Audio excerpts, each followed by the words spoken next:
Buenas tardes y doy la bienvenida al segundo webinar de AI for Med, que empezamos la primera serie hace un par o tres de meses. Esta vez traemos a un invitado, tenemos a Julián Isla, que queremos agradecer que haya venido, fundador y miembro de la junta directiva de Foundation 29, donde nos va a contar un poco la idea que tienen de su modelo médico, digamos, ¿no? Donde el paciente pasa a ser un poco más empoderado y el centro de este nuevo modelo médico, donde ellos tienen los datos y a través de toda esta tecnología de los modelos de lenguaje se puede desarrollar muchísimo más específico, digamos, el proceso de diagnóstico y muchas otras cosas. Por lo tanto, hay mucha importancia de los datos y Julián nos va a hablar de ello y de lo rápido que está cambiando todo el mundo en esta field ahora mismo, digamos. Así que gracias, Julián, y adelante. La presentación es tuya. Pues nada, muchas gracias por la invitación. La presentación ha sido, o la introducción ha sido estupenda, así que no me voy a detener mucho más en eso. Básicamente, bueno, yo trabajo en Microsoft, soy ingeniero de software, hago todo esto que aparece aquí, cuando puedo algunas cosas. Soy un informático que ha aterrizado en el mundo médico, pero mi base sobre todo es soy ingeniero de software y es en tecnologías de la información. Un tema importante, bueno, básicamente que la presentación está hecha en mi nombre y no, aunque soy miembro del Comité de Medicamentos Huérfanos de la EMA, no represento, por supuesto, al comité, sino las opiniones son las mías. La presentación tiene un contenido que si la audiencia o si los que estáis escuchando lo sois médicos, estudiantes o del mundo médico tradicional, posiblemente os suene si sois nuevos. Para los nuevos les va a chocar y para los antiguos les va a doler. Porque de alguna forma lo que hacemos en Fundación 29 choca con la forma en la que hacemos medicina tradicional y los mensajes no están orientados a doler, pero son contundentes. Entonces, avisar que puede doler. Habitualmente, y esta presentación ya durante este otoño la he hecho en bastantes congresos médicos, promovidos por sociedades médicas. Estuve en un congreso de neurología y le pregunté por una imagen que reflejara la profesión médica de neurología y sugirió esta, que es bastante ténebre o lúgubre incluso, y al preguntar al modelo que por qué, dice porque los neurólogos tienen que tratar un órgano del que se sabe poco con fármacos que funcionan mal. Los neurólogos se reían, cosa que a lo mejor puede ser que sea en esta dirección, pero lo fascinante de esto es que si le preguntan lo mismo en otra especialidad, en este caso es cardiología, estuve después en un congreso de cardiología, esto lo pinta mucho más bonito, el modelo piensa que la cardiología es una especialidad mucho más lustrosa y al explicarle por qué, te dice que porque el corazón es un órgano más sencillo de tratar y los procedimientos de los cardiólogos suelen funcionar. Tiene bastante más confianza en cómo funcionan los cardiólogos. Luego, en otro congreso de calidad asistencial, es una subespecialidad que está por ahí por los hospitales, ahí el modelo no sabe muy bien cómo pintar a la gente que trabaja en calidad asistencial, no tenía ni idea, y pintó a unos cuantos aquí alrededor de un ordenador o de algo tecnológico. Los de farmacia hospitalaria todavía tienen menos idea, no era capaz el modelo de pintarlo, se pinta esta especie de gráfico tan bonito, pero en el que no aparecen personas. La mayoría de los pacientes, los farmacéuticos de hospital tampoco sabemos quiénes son. Son seres que deben de trabajar en un sitio oculto y el modelo lo refleja, no sabe muy bien quiénes son. Y lo curioso es que estuve hace poco en una reunión de la Sociedad Española de Dirigentes de Salud, de SEDISA, y al preguntarle qué es un director médico, dice que es esto. Dibujó una especie de superhéroe que tiene que ir resolviendo problemas por el hospital. Y bueno, les encantó esta imagen. No sé si se veían reflejados o no, pero les gustó bastante. Ya para terminar, y esto luego volveré al final, porque voy a hablar de esto alrededor del balanceo y del sesgo y de este tipo de modelos. En enfermería quirúrgica, cuando hablas con un entorno de cirugía, a la enfermera la pone como una mujer y al cirujano lo pone como un hombre. Y es muy complicado hacer lo contrario. Y luego, al final de la charla, veréis el aprendizaje con este tipo, que parece anecdótico, pero es un tema bastante importante. Bueno, ¿Por qué? ¿Por qué un ingeniero aterriza en esta historia? Pues la historia es bastante sencilla al principio, que es básicamente por Sergio, que es mi hijo pequeño, que ahora tiene 15 años y que debutó con 3 meses con un síndrome neurológico, se llama síndrome de Dravet, bastante complejo y bastante complicado porque tiene muchas crisis epilépticas, es el principal síndrome al principio, aunque luego ya tienes de todo. El síndrome de Dravet es básicamente una canalopatía, hay un problema en el canal de sodio y el problema en el canal de sodio hace que la neurona no regule bien el potencial de acción y la neurona se despolariza antes de tiempo y tienes multitud de problemas. Inicialmente yo fundé asociaciones de pacientes para intentar encontrar una cura porque desafortunadamente no hay un tratamiento válido y no hay tratamiento efectivo y creé la Fundación de Pacientes en España y la Federación Europea de Pacientes en Europa. Fui de los fundadores con otros padres y demás y me metí en el mundo en principio de la asociación de pacientes, de la investigación, desde el asociacionismo. Me encontré los problemas de qué es investigar, los problemas que supone investigar, la financiación, todo este terreno. Y poco a poco acabé más en el mundo regulatorio europeo de la EMA, donde estoy ahora. Básicamente es lo que decía al principio, yo soy un ingeniero en el mundo sanitario y entonces a veces digo las cosas un poco brutas, como cuando llega un paracaidista en una zona que le parece extraña, dice, digo lo que veo y a veces eso choca un poco con la gente que está allá adentro, ¿no? Y que es la realidad que han visto siempre. Esto como es la realidad de un extraño. En Fundación 29 nos enfocamos sobre todo en que el paciente tenga los datos y que gracias a los datos podamos darle mejor servicio. Aunque parezca mentira y parezca una paradoja, normalmente el paciente no suele tener los datos de la propia enfermedad. Y hay muchas razones para ello. Hay razones académicas, profesionales, de protección de datos, económicas, pero esta es una realidad realmente. Y encima tenemos la realidad del sistema sanitario, en concreto el español, donde está fragmentado y pues, tienes fragmentación a nivel autonómica, tienes fragmentación del propio región del proveedor de salud, donde tienes medicina privada, medicina pública, atención primaria, atención... Si tienes un paciente complejo encima, como tiene múltiples puntos de interacción, todavía se complica más. Tienes el colegio, tienes socioterapeutas, fisioterapeutas, es un lío. Y bueno, en Fundación 29 trabajamos en esta dirección. Inicialmente empezamos a trabajar en diagnóstico, era un área que nos interesaba porque el diagnóstico de raras es complicado. Los pacientes con enfermedades raras necesitan 5 años para tener diagnóstico. Yo con Sergio tuvimos relativamente suerte porque lo conseguimos en 1 año más o menos, pero durante ese año fue muy malo. Al no tener diagnóstico, le tuvimos que exponer a medicación contraindicada y eso empeoró bastante su cuadro clínico. Hicimos una herramienta de diagnóstico, perdonar que es esta, me voy a ir un poco para atrás, que se llama, a ver si puedo ir, esta de aquí, que es de X29. Esto está disponible, gratuita, y la podéis probar, os registráis. Esta es una herramienta típica de diagnóstico, de las que había hace 4 o 5 años, en la que se construye un fenotipo con los síntomas o signos del paciente y por otro lado se puede utilizar la información genética y un algoritmo de inteligencia artificial combina los signos y síntomas con la información genética y construye una lista de patologías. No voy a hacer la demo de esto porque la podéis ver vosotros mismos, está ahí en X29 y podéis probarla y tiene cosas bastante interesantes y sofisticadas como por ejemplo la extracción automática de síntomas desde un informe. Empezamos a utilizar hace muchos años modelos de deep learning, de extracción con NLP de entidades médicas y extraemos signos y síntomas automáticamente utilizando modelos de lenguaje. Esto ya llevamos haciéndolo años. Pero bueno, aprendizajes.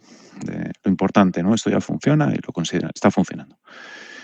Lo primero es que no hay suficientes datos de entrenamiento para generar un modelo robusto y cuesta muchísimo. Nosotros lo intentamos y no lo conseguimos, con lo cual al final utilizamos modelos generados por la comunidad científica, por la comunidad académica, Eso es lo que lo utilizamos ahora mismo porque no fuimos capaces de acceder a datasets adecuados. El otro aprendizaje es que los médicos no tienen tiempo para utilizar herramientas adicionales encima de su estación clínica y su día a día con el paciente. Y el otro gran aprendizaje es que los modelos de datos son muy limitados en medicina. ¿Por qué? En medicina sucede un proceso o ha sucedido un hecho fascinante, que es que no hay estandarización de la información médica. Hay muchos estándares. Cuando te metes en este mundo te sorprende ver que dices, bueno, a ver, ¿cómo se llama un síntoma? Pues un síntoma se puede llamar de ahora mismo de 10 o 14 formas diferentes, dependiendo la ontología médica que utilices. Si utilizas SNOMED tiene una codificación, si utilizas HPO tiene otra, y así es una torre de Babel. Eso sorprende mucho a un ingeniero. Los ingenieros estamos acostumbrados a que usamos estándares. Ahora mismo estamos hablando gracias a estándares de Internet que cuando apareció Internet se establecieron y permiten la comunicación entre dispositivos. Si no, es lo más lógico. Pues bien, eso en medicina nunca pasó. La medicina es un arte donde la tecnología ha llegado de forma tangencial y muchas veces mediada por los propios médicos y tiene problemas de base bastante gordos. Este en concreto es muy grande. Los modelos de datos en medicina son muy complejos y muy limitados y nos costó mucho realmente desarrollar esa herramienta. Si vamos un poquito atrás, esto voy a ir muy rápido, a dónde está la IA no es nueva, la IA yo estudié IA o algo que yo pensaba que era IA cuando estudié la carrera hace ya 30 años. Y además es un conjunto de disciplinas. Tenemos por un lado la inteligencia artificial, todo el mundo habla ahora de inteligencia artificial cuando todo el mundo realmente lo que está hablando es de IA generativa o de deep learning, pero bueno, es una disciplina muy grande. Dentro está el machine learning. Machine learning es sencillo de entender, es, bueno, entrenar una máquina con un conjunto de datos y encuentra patrones y lo que se parece, pues genera un sistema predictivo que me puede decir algo, inferirlo de algo que ya conocía. Gato, gato, gato, esto es un gato, lo típico.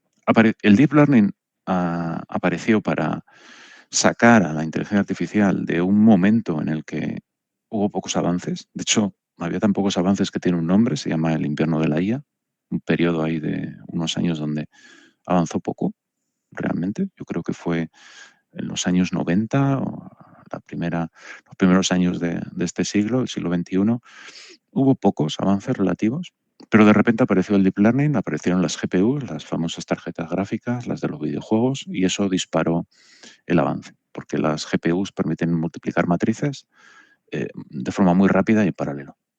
Y eso que nos parece algo quizás anecdótico, permite que las redes neuronales hayan explotado al nivel que vemos ahora mismo. Y como consecuencia de eso hemos llegado a lo que tenemos ahora mismo, que es la IA generativa.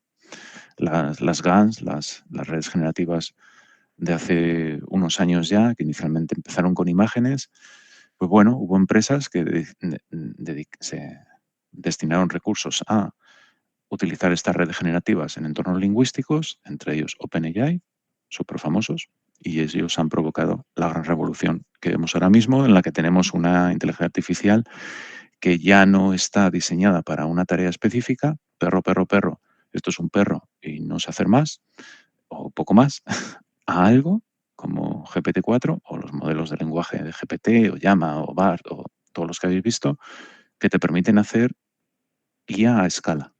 Son herramientas para otra tarea.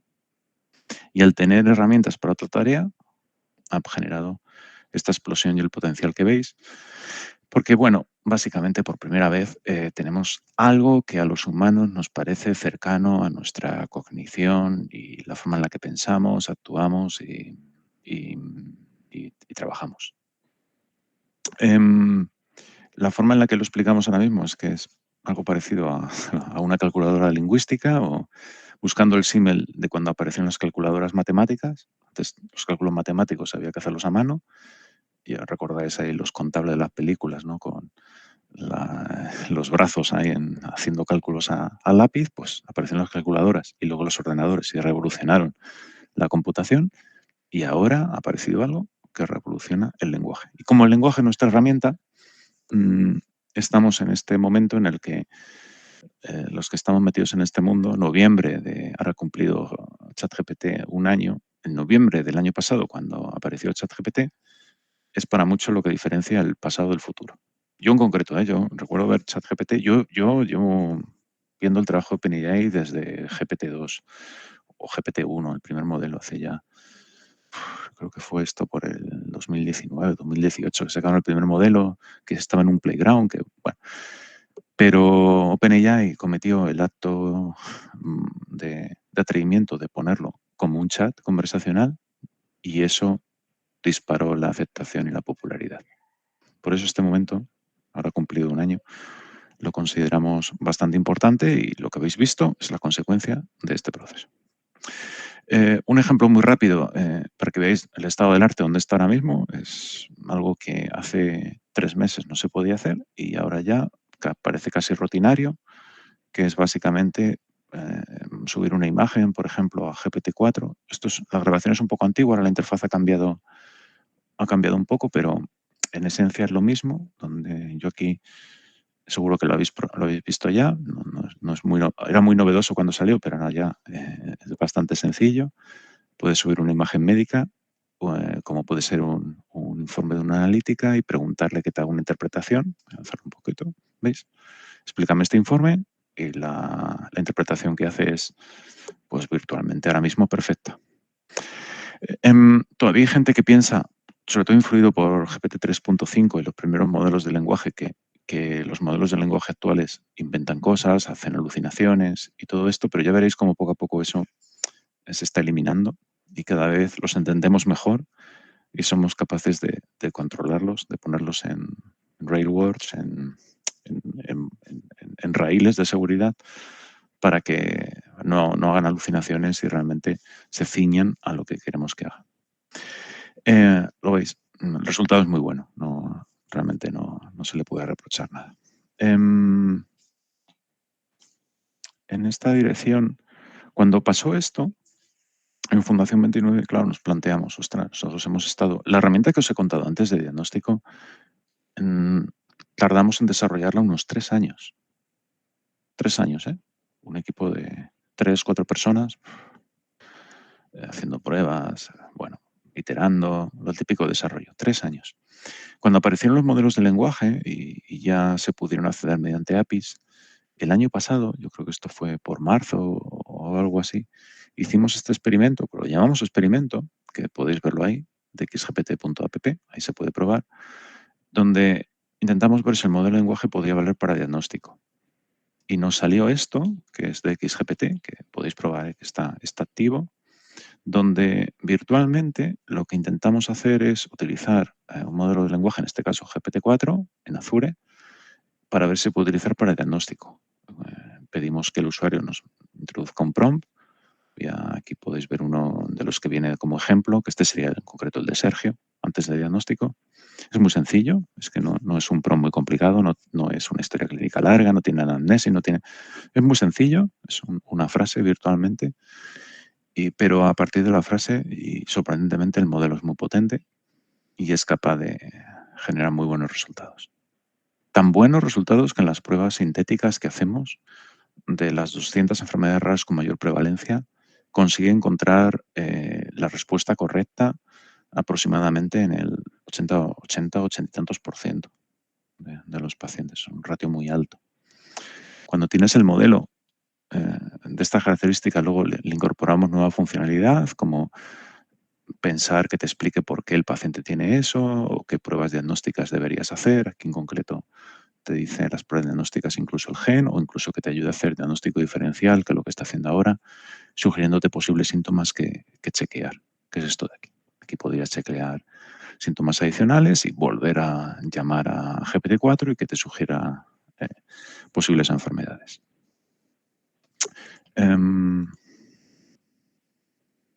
Vale. Todo esto provocó algo que yo en muchos años trabajando nunca había visto, que es el proceso más rápido de adopción por un proveedor de salud de este tipo de tecnología, porque hace un par de semanas ya tenemos montado un sistema basado en el desarrollo que hicimos, pero adaptado al SERMAS, al Servicio Madrileño de Salud, donde los médicos de atención primaria pueden acceder a este tipo de modelos para que les sugiera posibles enfermedades para un paciente con sospecha clínica.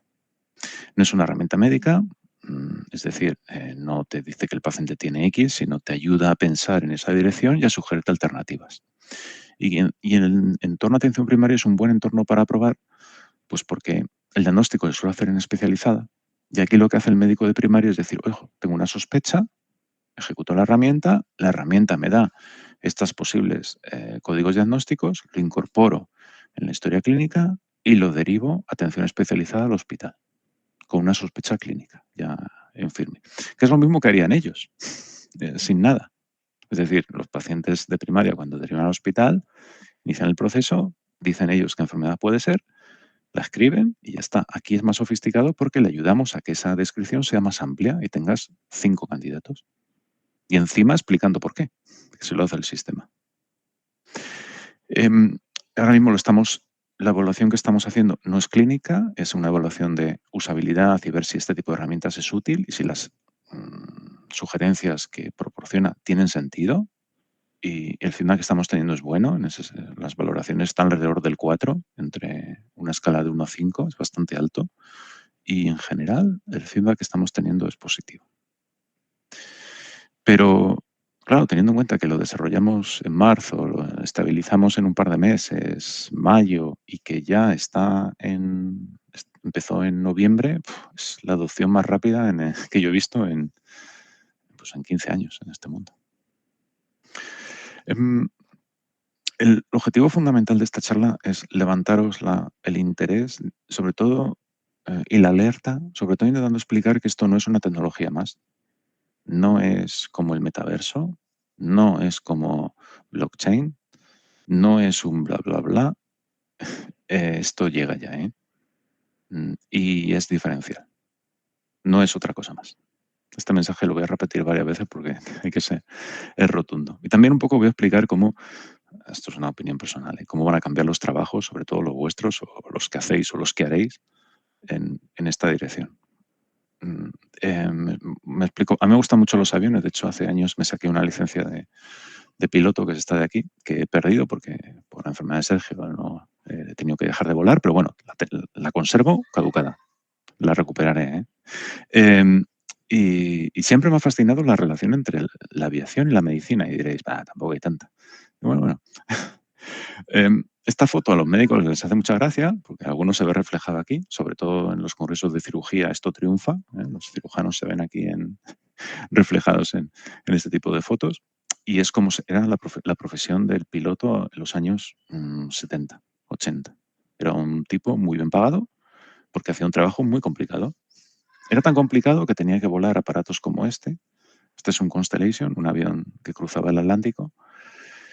Y para volarlo hacían falta 5 tripulantes dentro del avión. Iban en la cabina, 5 personas en la cabina. Había gente que tenía que estar mirando los relojes porque era un avión que no tenía ningún tipo de ayuda al vuelo y todo era manual, hasta navegar. Hay una ventanita arriba donde miraban las estrellas para calcular con un sextante el rumbo. Imaginaros el estrés de un Londres-Nueva York donde tienes que encontrar Nueva York mirando las estrellas. Era así, no había GPS, no había nada. De hecho, es una foto ya más real, ¿no? De cómo se sentaban. El señor que aparece ahí es el médico de vuelo y tiene aquí esto, que es una regleta donde hacía sus cálculos y demás. Y detrás de la cabina había estas literas, porque había más gente de los 5, tenían que rotarse. Era tan cansado que a las 3 horas de vuelo estaban agotados. Tenían que rotarse y descansar un poco del cansancio que era volar este tipo de avión. Vale. Fijaros que esto no está tan lejos de cómo es la medicina actual, porque buscando ejemplos encontré esta regla que utilizan los traumatólogos para medir capacidad de flexión. Una tarjeta muy parecida a lo de los mecánicos que llevan los cardiólogos metidas en la bata, y esta foto que aparece arriba con esas camas es de un hospital de Málaga, que es donde duermen los residentes. Si veis, algunas cosas están por aquí. O sea, la medicina actual es casi como se volaba hace 45 años. Y esto ha producido un fenómeno, está produciendo un fenómeno fascinante, que es este. Si veis una cabina actual moderna, esta en concreto es un Airbus 220, con la más moderna que tienen, y le echáis un vistazo, ha cambiado radicalmente, pero si lo observáis un poco, el principal cambio es que ya no hay relojes, normalmente hay solo pantallas. Hay unos cuantos botones aquí arriba, pero no se tocan mucho. Pero el principal aprendizaje es que de todo esto, y por supuesto atrás ya no hay nadie ni nada de nada, el principal aprendizaje es que la complejidad de volar se la ha llevado el ordenador. ¿Cómo suena? O sea, eh, es un fenómeno que se produce en tareas cognitivas elevadas, que es que cuando empiezan a hacerse complicadas, nuestra capacidad como humanos alcanza un límite y tienes que utilizar máquinas para poder hacerlo, porque si no es imposible hacer la tarea. Eso ya pasa en aviación. Un Airbus moderno, como estos de aquí, no podría volar sin la computadora que protege el envolvente de vuelo. El piloto no podría volarlo a mano. De hecho, veis que ya no tienen los típicos cuernos de avión, tienen estos joysticks que hacen fly-by-wire, que sin ordenador me temo que el avión no funcionaría. Pero ha producido otro fenómeno. En los aviones modernos, con 2 pilotos basta. Y la labor del piloto en la mayoría de las ocasiones es supervisar lo que hace el ordenador. Poco más. De hecho, Airbus tiene una nueva funcionalidad en la que lo están probando ya, les permite aterrizar un avión de forma automática si pasara algo. Es decir, si tuvieran un evento en el que el avión tuviera un problema, desde Toulouse, desde la fábrica, podrían aterrizar el avión en remoto. Y el avión empezaría a hablar con la torre, con la torre de control y buscaría el aeropuerto y aterrizaría. En los trabajos un poco, es posible que en medicina pase lo mismo. Esto, a los que tienen alguna edad les sonará como, eso lo pregunto en las charlas en directo, que qué es. Alguno dice, esto es Blockbuster. Y sí, es Blockbuster, que era un sitio donde antes había que ir a buscar películas y Netflix se lo llevó por encima. No lo vieron venir. Entonces, yo ahora veo que es posible que en medicina nos vaya a pasar lo mismo. Y alguno dirá, es un entorno regulado y es más difícil. Sí, sí, pero el taxi también era regulado y mira dónde está ahora. Y lo que pasa es que cambie. La complejidad haga que sea necesario meter más automatismo y la necesidad del médico sea más marginal. Y ahora mismo lo que le pasa a los pilotos en concreto es que su salario disminuye, como podéis ver aquí. ¿Por qué? Porque cuesta menos formarles, se les forma más rápido y hay más, con lo cual se les puede pagar menos. Bueno, es posible que esto pase en medicina. Malas noticias, para el que piense que ha llegado a la medicina para hacerse rico. En Estados Unidos quizás sí, aquí en Europa no sé yo. ¿Tenemos ya indicios que será así? Tenemos alguno. Esto es el MIR del año pasado, de enero de este año, perdón, de enero del 2023, donde al pasárselo a modelos de lenguaje, Bing Chat, que era GPT-4, aunque no lo sabíamos, llegaba al 93% de acierto. Este año, cuando llegue enero, lo volveremos a pasar, pero ¿dónde podrá llegar GPT-4? Ya lo veremos. O sea, hay indicios de que a nivel de conocimiento, los modelos de lenguaje son muy potentes en medicina. Nos cambiará posiblemente la forma en la que la enseñamos. Está nuestra amiga Carmen, que aquí posa muy contenta con sus libros después de haber aprobado el MIR. Y claro, es un poco absurdo, ¿no? Es decir, estamos formando médicos para que hagan medicina de memoria, ¿de verdad? Es decir, yo cuando estudié ingeniería, en los exámenes nos dejaban usar los libros. No nos los quitaban, nos decían, no sé, cuando seáis ingenieros no vamos a quitar los libros van a estar ahí. ¿Por qué os hacemos exámenes quitando los libros? ¿Veis el paradigma? Medicina se sigue enseñando prácticamente igual que hace 100 años, con muy poca diferencia. En el fondo, ha cambiado muchas cosas y los programas han cambiado, pero en la esencia de formar a médicos no hemos cambiado nada. La falta que os decía es general, no solamente es en España, es en el mundo. ¿Y cómo se va a solucionar? ¿Poniendo más médicos? No sé, quizá no. La agricultura no lo hizo así. Cuando hubo que alimentar al aumento de población del siglo XX, lo que se hizo fue automatizar. Eso es un tema de que nadie habla. Es muy curioso. ¿Por qué nadie habla de que la solución de los problemas de la medicina realmente es la automatización? Cuando probablemente sea esa. ¿Vamos a ser capaces de formar los médicos al ritmo que el aumento de demanda nos va a pedir? Yo creo que no, ¿eh? Me llamaba un amigo esta tarde que está ingresado en un hospital, no tiene cama en el hospital, es un hospital privado de Madrid y no tiene cama básicamente porque no hay enfermeras que puedan dar abasto con todas las camas por las navidades, por los turnos, por lo que sabéis. No creo que mejore, yo creo, ¿eh? Pero bueno. Hay más indicios de que va a haber muchos trabajos que se pueden automatizar. Este es uno, básicamente, que sería, pues ahora mismo los médicos dedican mucho tiempo a leer información médica y a resumir informes y a entender, no tienen muchas ayudas. Y este es un informe de Sergio, bastante grande, y que actualmente un informe de este tipo podría subírselo a una IA, puede ser Claude, puede ser GPT-4, ChatGPT, hay un montón ahora mismo ya.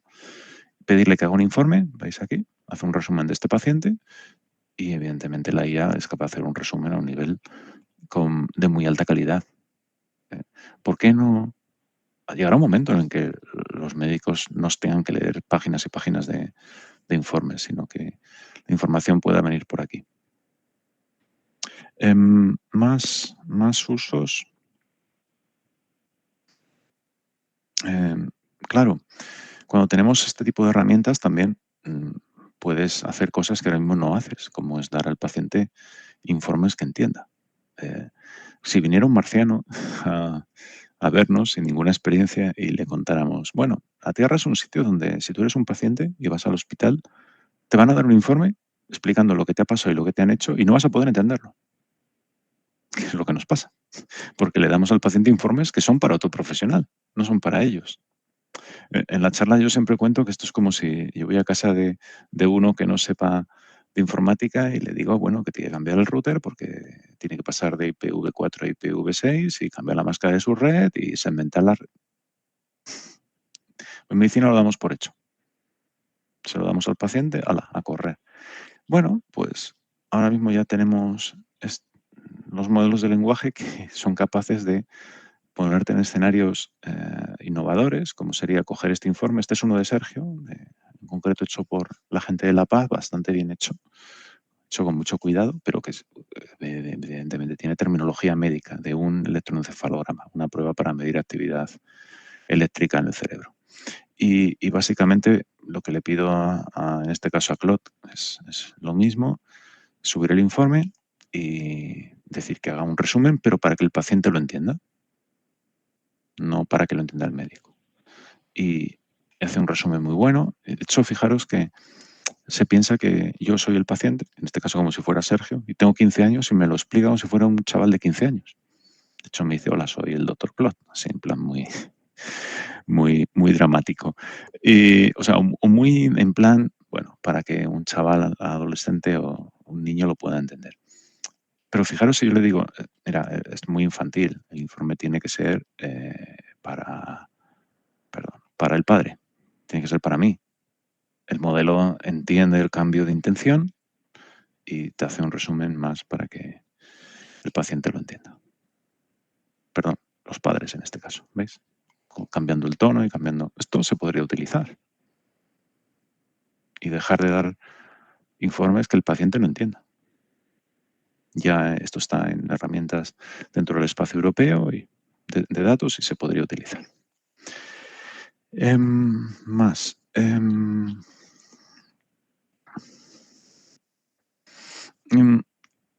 Cosas que hasta ahora costarían mucho, ahora se pueden hacer de forma muy efectiva y muy rápida. Por ejemplo, lo que llamamos medicina de precisión, de hacer lo correcto con el paciente teniendo en cuenta sus características y ser precisos haciendo medicina, lleva mucho tiempo porque necesitarías modelizar el paciente a un nivel de profundidad de datos muy profundo. Hasta ahora era muy difícil. Pero ahora, de repente, en un minuto lo tienes. Veréis. Este es un ejemplo en el que este es un paper de la enfermedad de mi hijo, el síndrome de Dravet, que se ha publicado hace poco. Es un paper sencillo porque relaciona calidad de vida con reducir el número de crisis epilépticas. Viene a decir que si reduces el número de crisis epilépticas, los cuidadores tienen mayor calidad de vida. Parece obvio, ¿eh? O sea, es un ejemplo cogido para para que sea sencillo. Entonces, lo que le estoy haciendo es, bueno, le subo el modelo de lenguaje, este paper, aquí lo veis, y el informe de Sergio, los dos. Y lo que le digo al modelo es, aquí veis, estoy subiendo los dos, analiza el impacto de esta publicación o de este artículo en este paciente. Es decir, cómo me aplican a mí los nuevos descubrimientos de mi enfermedad. Este ejemplo, ya lo digo, es muy sencillo, pero se puede complicar más al punto de que una nueva mutación en un gen que regula la transcripción de un gen te puede explicar cómo te impacta en tu enfermedad o en tu diferencia de velocidad de metabolización de un determinado fármaco o una interacción farmacológica, por ejemplo. En un minuto lo tienes. ¿Veis? Aquí, evidentemente, me lo aterriza y me explica que para un paciente con Dravet, indudablemente hay que buscar reducir el número de crisis. Es un ejemplo sencillo, pero funcionaría con esto o con un paper que te explicara, como os he contado, la aparición de nuevas variantes moduladoras de la expresión fenotípica, por ejemplo.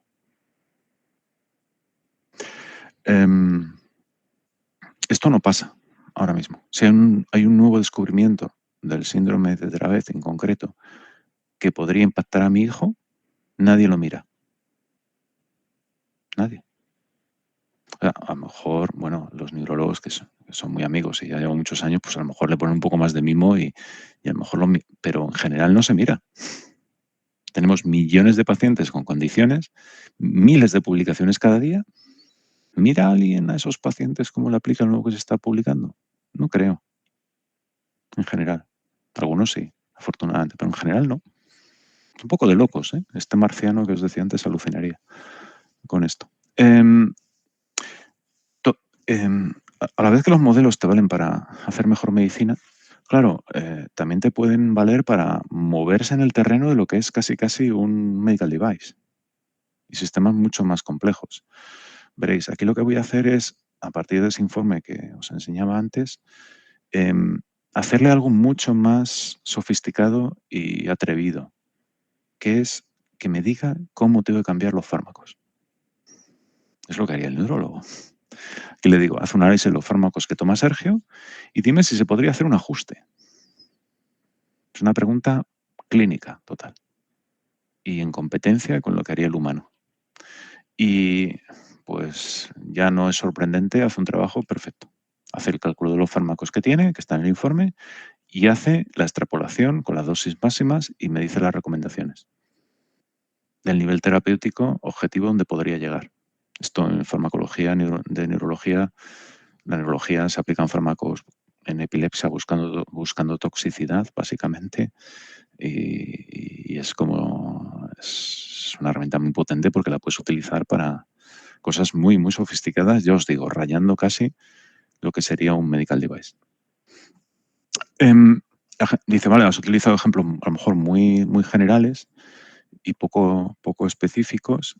Este es un ejemplo de inmunología, con un informe de inmunología muy complejo, porque los informes de inmunología tienen esta pinta, que al principio están bien porque son la serie roja y la serie blanca y lo que ya conocéis, pero luego se empieza a complicar porque empiezan a hablar de los diferentes biomarcadores del sistema inmune, CD4, CD8.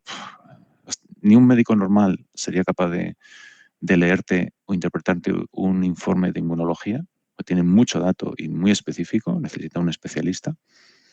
Y sorprendentemente este tipo de modelos también lo hace. O sea, sobrepasan ya fácilmente a médicos en conocimiento general en tarea específica. Este es el informe de inmunología y le digo que me haga una interpretación. Fijaros que no es que directamente le pido que me lo interprete y pasa me hace lo fácil, pero fijaros que cocientes CD4, CD8 o interpretar células NK-CD56 plus, esto ya es más fastidia, esto ya es más difícil. Esto no es algo que cualquier médico sea capaz de darte una interpretación clínica de un valor alterado aquí. Y fijaros, bueno, sí, este es el ejemplo de inmunología. Voy a enseñaros algo más adelante, que es que realmente en este ejemplo a mí me lo hicieron por sospecha de celiaquía, por sospecha de intolerancia al gluten. No me dice nada, a mí me sorprendió, digo, no me dice nada de intolerancia al gluten. Pero la razón de que no me dice nada es que realmente en el informe lo que aparece es genética positiva. No me encontró anticuerpos, pero me encontró genética. Y como el nivel de evidencia no era suficiente como para alarmarme y decirme, ojo, que tienes posible enfermedad celíaca, lo dejó estar. ¿Veis? Incluso aquí me lo explica, decir, oye, he encontrado esto, no significa que tengas intolerancia al gluten, tienes la predisposición genética, necesita confirmación. Tiene un principio de prudencia que empezó a aparecer bastante exacerbado. Bueno, aquí tengo uno que lo hice en un congreso, pero como ya vamos un poco justo de tiempo, me lo voy a saltar. Y básicamente, en Fundación 29 lo que vamos a intentar hacer con esto es darle la vuelta al sistema sanitario. Vamos a intentarlo, hay que ponerse objetivos. Dicen que para llegar a la luna hay que apuntar a las estrellas. Nosotros vamos a intentar cambiar el sistema sanitario. Yo estoy cansado de escuchar esto de que el paciente está en el centro.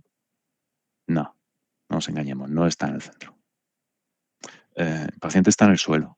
Este es Sergio, en el suelo, en el puerta de hierro, esperando que le hagan unos rayos y después de estar esperando 1 hora. Un niño con discapacidad, con problemas de atención. Después de 1 hora tiraba la zapatilla, gritaba, nos mordía. Dejarle pasar antes. Nadie lo consideró ni lo tuvo en cuenta.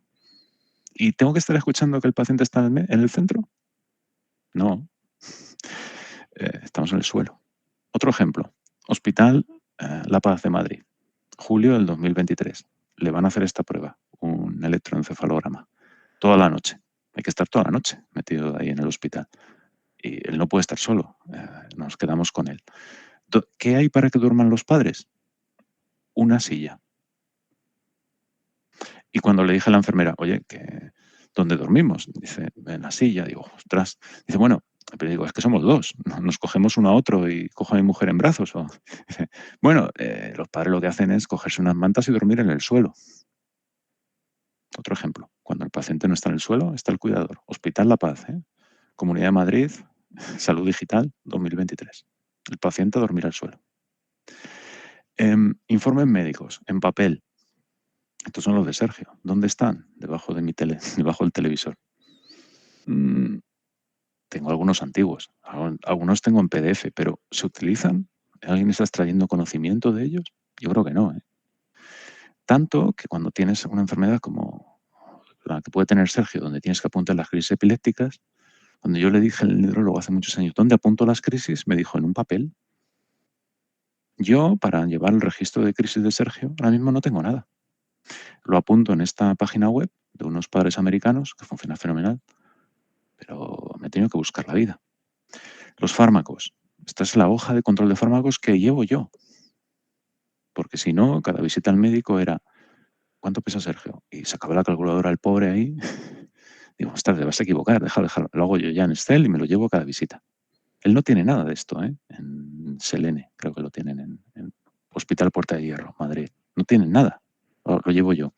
Ya no digamos algo más complicado, como puede ser el genoma. Este es el genoma que tenemos de Sergio, mío y de mi mujer, de algún proyecto de investigación, que está en mi ordenador. A mí me encantaría decirle a mi médico, oye, mira, te voy a dar el genoma y mira ahí genes que pudieran modificar la velocidad de metabolización de Sergio, porque creo que es un metabolizador rápido. Vamos, si le cuento esto me va a poner cara de Mickey Mouse y va a decir, espera sentado. Esto es muy sofisticado, No, la gente no tiene los genomas por ahí, pero es un ejemplo de que estamos todavía en el medievo. Y la gente me diría, bueno, pero es que tu hijo tiene una enfermedad rara, es complicado. Esto es mi suegro, que es diabético. Le llevan al hospital el 12 de octubre. Aquí es donde apunta los valores del glucómetro. El peso, la tensión y la frecuencia cardíaca. Y cada semana hace una fotocopia de esto y hay que llevarlo al centro de salud. Madrid, Salud Digital, 2023. Villaverde. Él no tiene nada donde apuntarlo. Con todo esto, y ya para terminar, os voy a enseñar en lo que estamos trabajando ahora mismo, que es un concepto que podría resolver todo este tipo de problemas, gracias otra vez a los modelos de lenguaje. Veréis, OpenAI ha sacado hace un mes o algo así un concepto que llaman los GPTs, que son modelos de lenguaje sobre tus datos. Entonces, claro, al ver esto dije, ostras, pues voy a hacer un modelo de lenguaje sobre los datos de Sergio. Monté rápidamente un GPT, que es este de aquí, lo llamé avatar médico, ¿no? Y le dije, bueno, pues voy a cargar los informes médicos, aquí los podéis ver abajo, es lo que habéis visto antes, ¿eh? Ni más ni menos. Incluso tiene algo sofisticado, que es un informe del colegio. La realidad de un paciente no es solamente lo que sucede en el hospital, muchísimo menos. Es lo que sucede en casa, en el colegio, logopedas, fisios, X. Todo eso está metido encima del modelo de lenguaje de GPT-4 y entonces le puedes preguntar. Y le puedes preguntar cosas tan sofisticadas como puede ser esto. Le digo, bueno, hazme un resumen clínico de Sergio. Tengo 3 informes, me costaría mucho leerlo, ¿veis? Un resumen maravilloso de leer para un médico, porque en un párrafo tiene una descripción perfecta, no con el cortapega loco que está en el informe. Esto te lo lees en un minuto y ya sabes de qué va. Puedes hacer cosas más chulas todavía, hacer una tabla con los medicamentos, las dosis y los efectos adversos. Los efectos adversos los pongo porque no están en el informe, los genera del modelo general.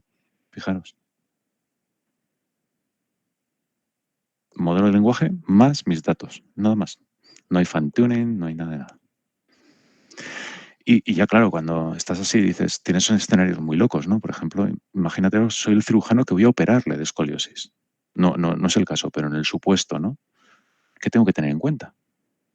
Ahora mismo esta pregunta, si un cirujano va a operarle, vete tú a saber, preguntaría al neurólogo. Bueno, pues el modelo, como sabe perfectamente, clínicamente, socialmente y comunicativamente cómo está Sergio, da todas estas recomendaciones. Considera el impacto emocional y psicológico de la cirugía en Sergio y su familia, proporcionando apoyo necesario. Esto lo enseñé en un congreso de cirugía y les he dicho, ¿cuidáis el impacto de la cirugía en el paciente y la familia? Consejos para hacer rehabilitación. Aquí lo tenéis. Contrastado con el fisioterapeuta de Sergio. Es lo que hace él. Elaborar recomendaciones para anestesista, por ejemplo. De hecho, me dice, anestesiólogo me ha cambiado, me ha mejorado. Pues recomendaciones clínicas. No es tan difícil, ¿eh? Insisto, cualquier paciente puede hacerlo. Solamente hay que pagar la versión Plus de GPT Plus, de ChatGPT Plus, y por 22 euros al mes, creo, tienes un asistente personal médico de primer nivel. Habrá ya pacientes que irán al médico con esto y dirán, no, yo exijo este nivel de calidad, ¿eh? No me vengas con un informe escrito ahí en plan taquigráfico y que es para un colega tuyo y no es para mí. No es tolerable. Va a pasar, ¿eh? Sin duda. Estos son los consejos más en grande para el cirujano, ¿eh? ¿Veis? Fijaros el que os decía, ¿no? Considera el impacto emocional y psicológico de la cirugía. Bueno, me he ido para... Ay, perdón, que me he ido para atrás. Vale. Este de aquí, era un poco para enfocar ese tema. Bueno, ya para terminar. Lo que tenemos ahora mismo no es algo inteligente, aunque le llamamos inteligencia artificial, no es inteligente en el sentido en el que no tiene estos atributos, no sabe lo que no sabe, que es importante no saber lo que no sabes, es muy importante, los humanos funcionamos así, no saben qué es bueno o malo, no reflexionan, no comprueban cordura, no corrigen errores, no tienen diálogo interior como tenemos nosotros y, por supuesto, y lo más importante, para que la gente no tenga miedo de que esto va a ser un T-2000 que va a tomar control de Skynet y matar a Sarah Connor, no tienen motivación intrínseca. No la tienen. Y ahora mismo el modelo que hay no la va a tener.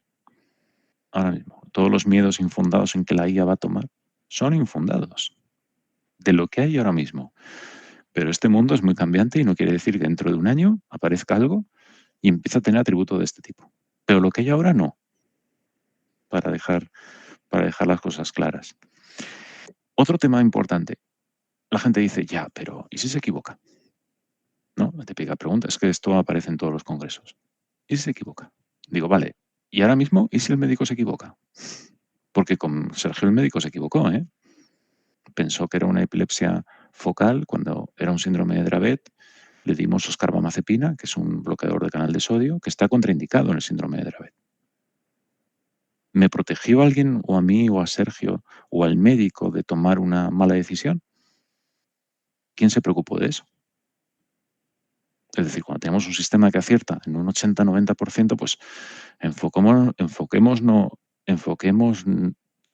en lo que es capaz de hacer bien, ¿no? Y controlemos lo que hace mal. Pero es que el error ya es humano, ya convivimos con él. Eso ya está en los hospitales.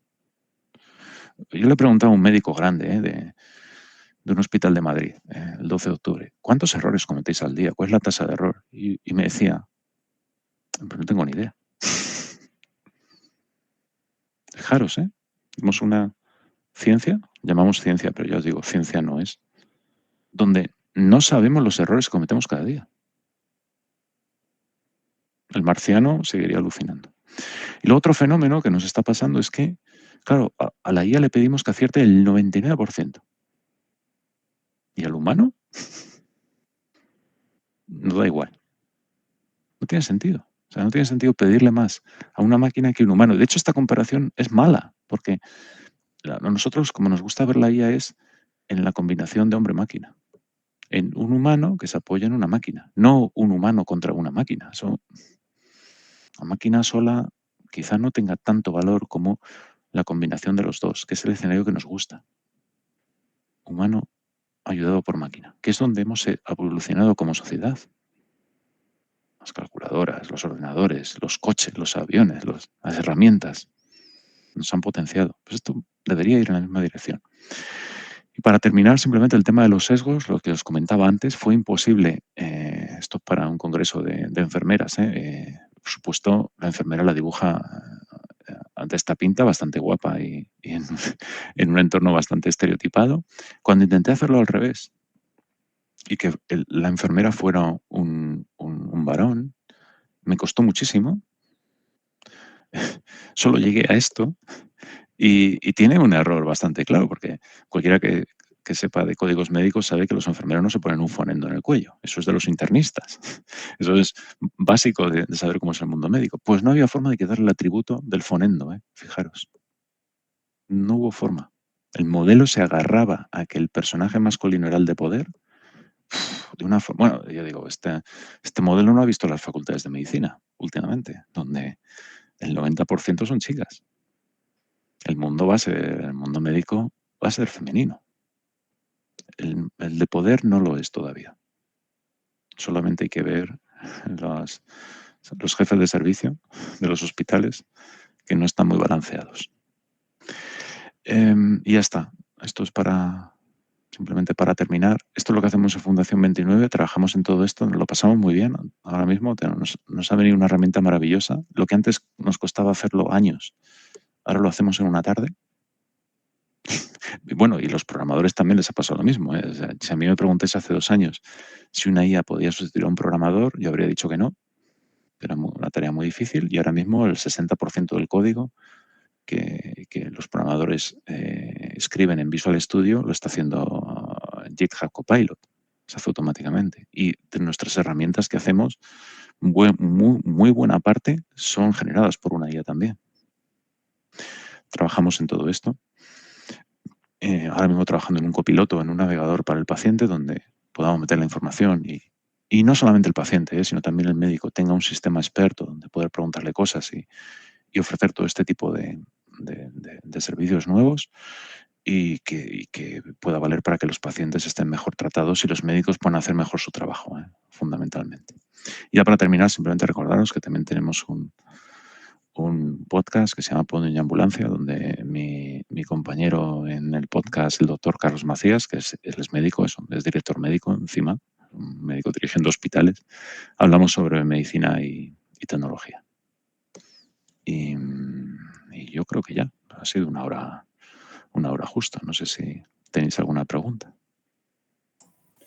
No, perfecto, Julián. Muchísimas gracias. Súper interesante. La verdad creo que me ha parecido una presentación súper disruptiva, ¿no? Que muestra muchas de las carencias del sistema y realmente donde la IA puede ayudar. Y creo que también muy interesante la posición esta, ¿no? De que se exige muchísimo más a la inteligencia artificial ahora, a lo que realmente los médicos pueden llegar y que se muestre como una herramienta de ayuda para los médicos y que permita reducir esto por ambas partes.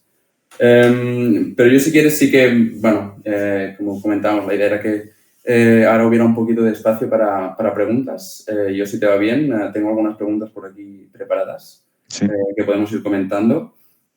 Y no, creo que es súper interesante, ¿no? Dar esta herramienta, digamos, a los pacientes y permitirles realmente entender, porque es totalmente correcto y esto es algo que aquí yo personalmente ahora vivo en Dinamarca y lo he vivido en mi propia carne de que el médico intenta explicarte muchísimo más, intenta involucrarte más en el proceso, que lo entenderás más o menos, porque en ciertas ocasiones siguen usando su terminología que en el momento no entiendes, pero sí que está mucho más involucrado en el intentar que el paciente lo entienda, ¿no? Pero creo que sigue habiendo una gran falta y que es interesante que el paciente tenga estas herramientas, pero también uno puede pensar en el clásico caso, ¿no? De, pues, ahora mismo o anteriormente, si el paciente a veces realmente va a Google, digamos, ¿no? Y presenta sus síntomas y Google te puede dar respuestas totalmente alarmantes, ¿no?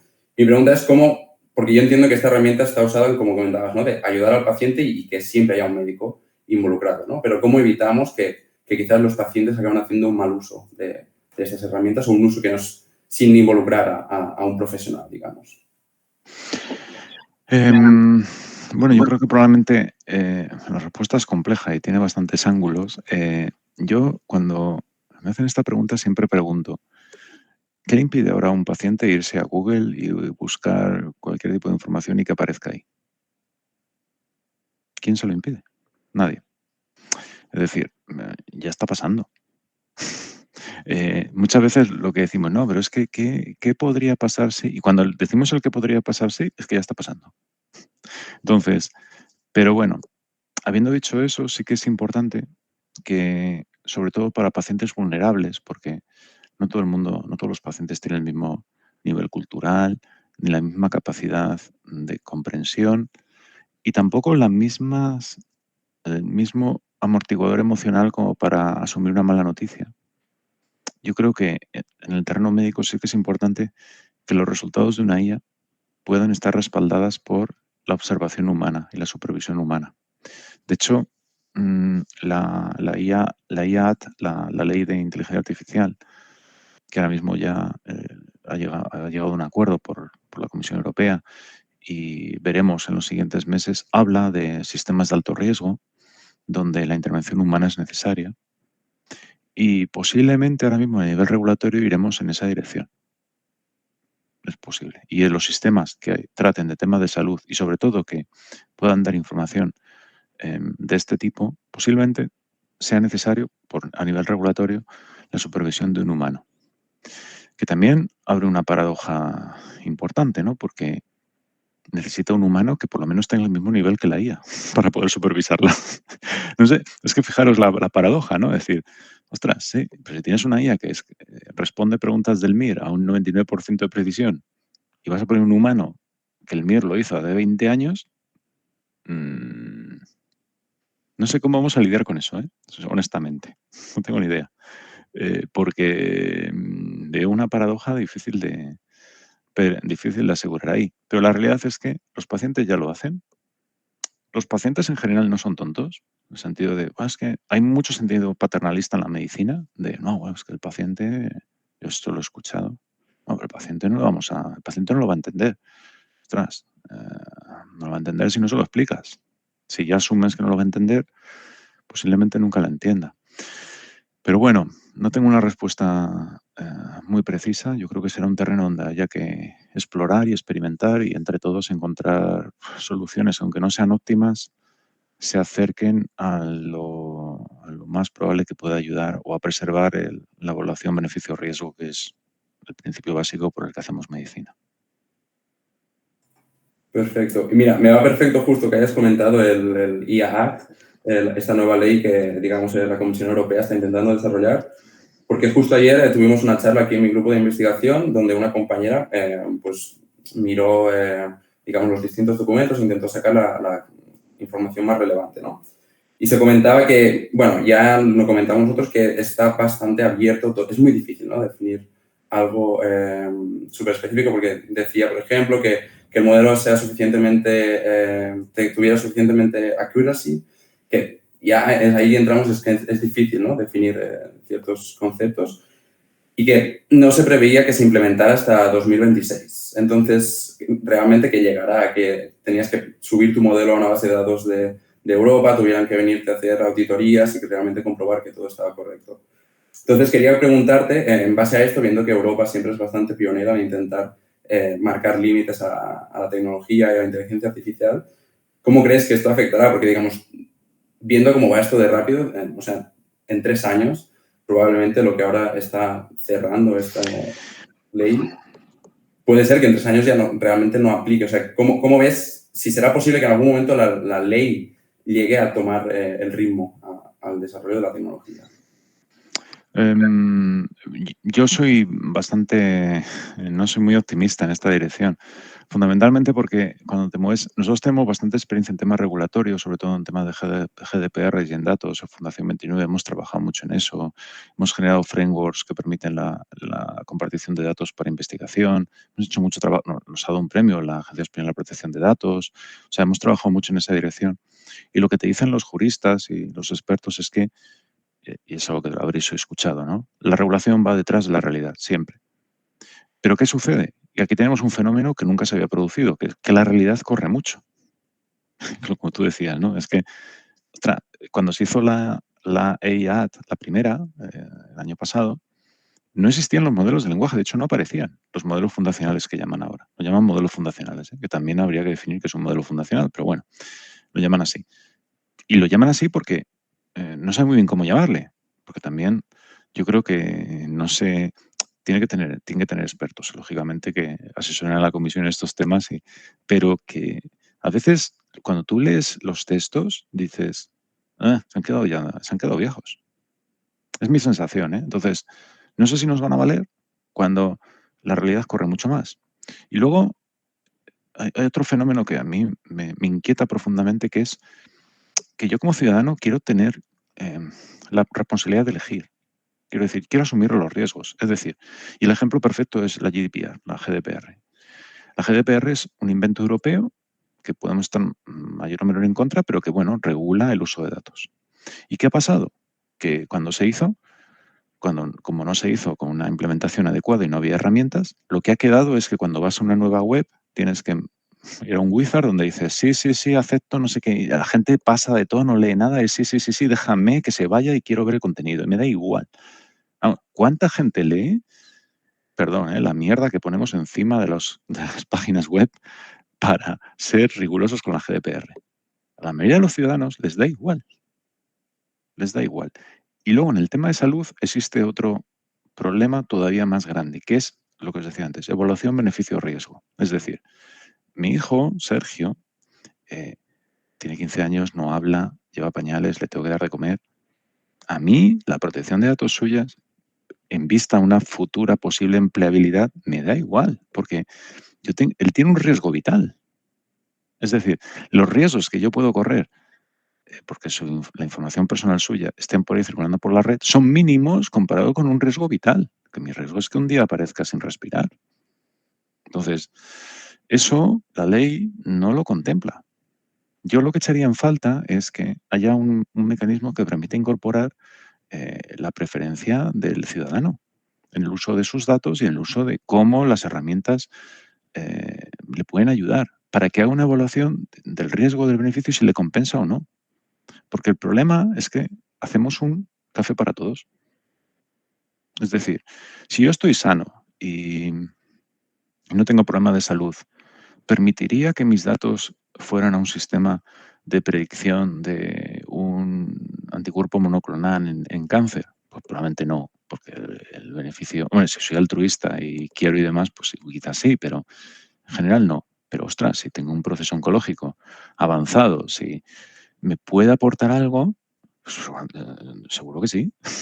Pero ante una ley generalista me va a dar igual. Van a ir a la base de datos, alguien lo va a evaluar y va a decir, no, utiliza bases de datos en Asia, no se puede utilizar con este paciente. Joder, déjame elegir. Entonces, ahí es donde quizás yo creo que la ley necesite más desarrollo y ser capaz de incorporar las preferencias del ciudadano y hacer regulación de precisión. O sea, no una regulación que valga para todos y no tenga en cuenta las individuales del individuo. Yo creo que es un tema fascinante y que desde luego me inquieta. Claro, porque lo que tú decías, ¿no? El gran problema es que nos quedemos europeos a medio camino y siendo árbitros y no seamos jugadores del partido de tenis. ¿Cuántas empresas de tecnología grandes hay en Europa? Pues tú quizás estás cerca de Spotify, que te pilla por ahí por el norte, pero fuera de Spotify, así startups que han sido grandes, en Europa es difícil. De hecho, nos pasa, ¿no? Cuando aparece una nueva tecnología, Europa no llega.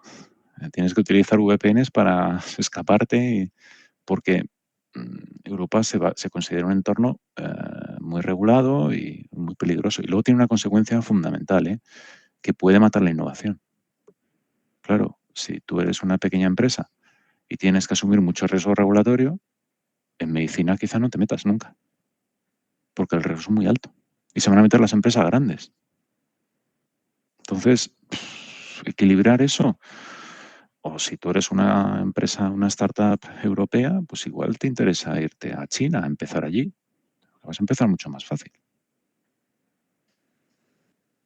No, sí, sí, totalmente. Y justo también hablábamos ayer de eso con mi grupo, ¿no? De que va a ser difícil de controlar estas empresas multinacionales. Al final, en ciertas zonas lo pueden usar, pero luego llegan a Europa y digamos que esos departamentos no tienen los permisos.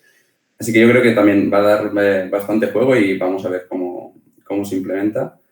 Pero ya de cara a eso, la última pregunta que quería hacerte relacionada con el GDPR, ¿no?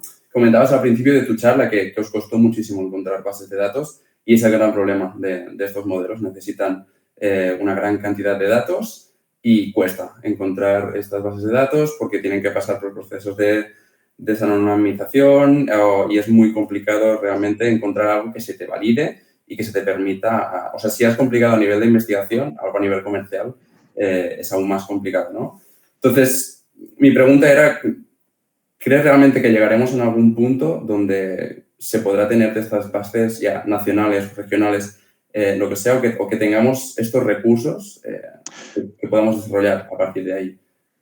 Bueno, igual que hay elementos donde los europeos lo complicamos bastante, yo, por ejemplo, soy bastante optimista, en cambio, en lo que estamos intentando hacer en Europa con el espacio europeo de datos, el European Health Data Space, ¿no? El HDS, donde vamos a intentar hacer esto a nivel europeo. Vale, a ver hasta dónde llegamos, ¿no? Porque ya cuando se está discutiendo los detalles, como el diablo siempre está en los detalles, pues ya empiezan a aparecer Estados miembros que dicen, no, yo no quiero estar en esto, yo me separo, yo doy un paso atrás y demás. Pero hasta ahora tiene buena pinta, porque el espacio europeo de datos de salud precisamente viene a solucionar este problema. Ya estimular la generación de estos grandes conjuntos de datos a nivel europeo que permitan resolver problemas y hacerle preguntas. Y al contrario que nos pasó con la GDPR, bueno, y gracias a quizás los que hemos tenido ocasión de recomendar o de lanzar recomendaciones a la Comisión Europea, viene acompañado de tecnología.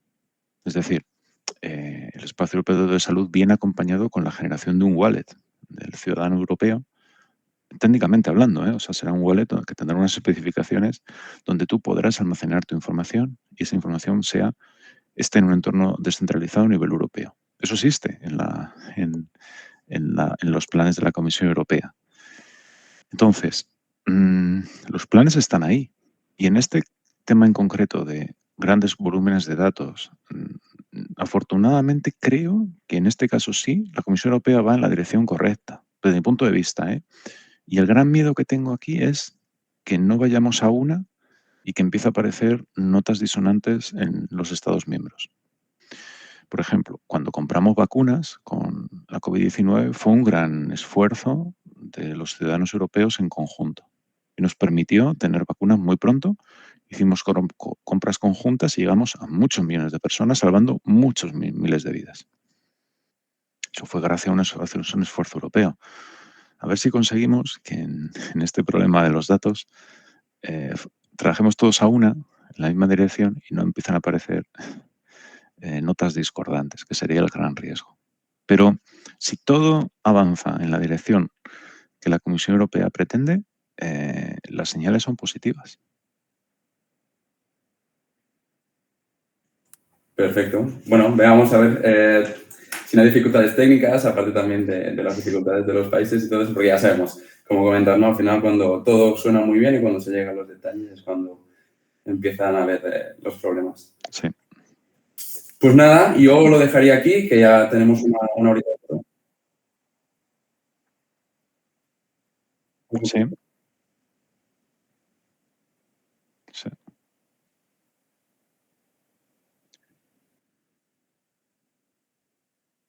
Sí.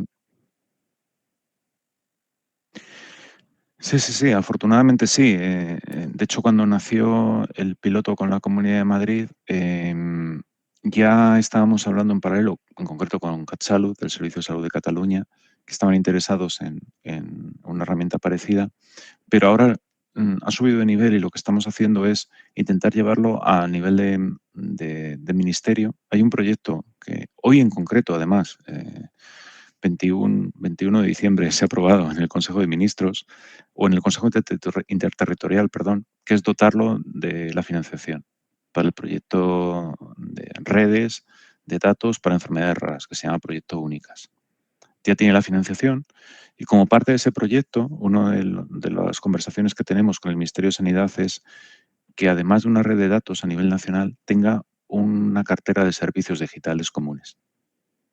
Entre ellas sería uno de estos, un sistema que te permite automatizar el proceso de sospecha diagnóstica con una herramienta o esta o similar que trabaje en esta dirección. Entonces, afortunadamente, el caso de la Comunidad de Madrid nos ha permitido enseñar que se puede hacer y ha generado la confianza adecuada para que lo podamos discutir a nivel del Ministerio, que sería la forma realmente de llegar, ¿no? Se incorpora en servicios comunes del Ministerio y el Ministerio lo pone a disposición de las diferentes comunidades autónomas, teniendo en cuenta la particularidad de nuestro sistema de salud que tiene competencias descentralizadas. Pero en esto en concreto es donde trabajamos, nos gustaría hacerlo así.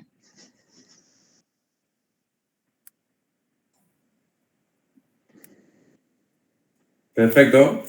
Pues ahora sí, creo que ya vamos a dejarlo por aquí. Muchísimas gracias de nuevo por la charla y por el tiempo para contestando las preguntas. Y nada, pues vamos a ver si van saliendo bien las cosas con los distintos proyectos. Muchísima suerte y estaremos al pendiente a ver cómo va avanzando sobre todo este proyecto último de implementación.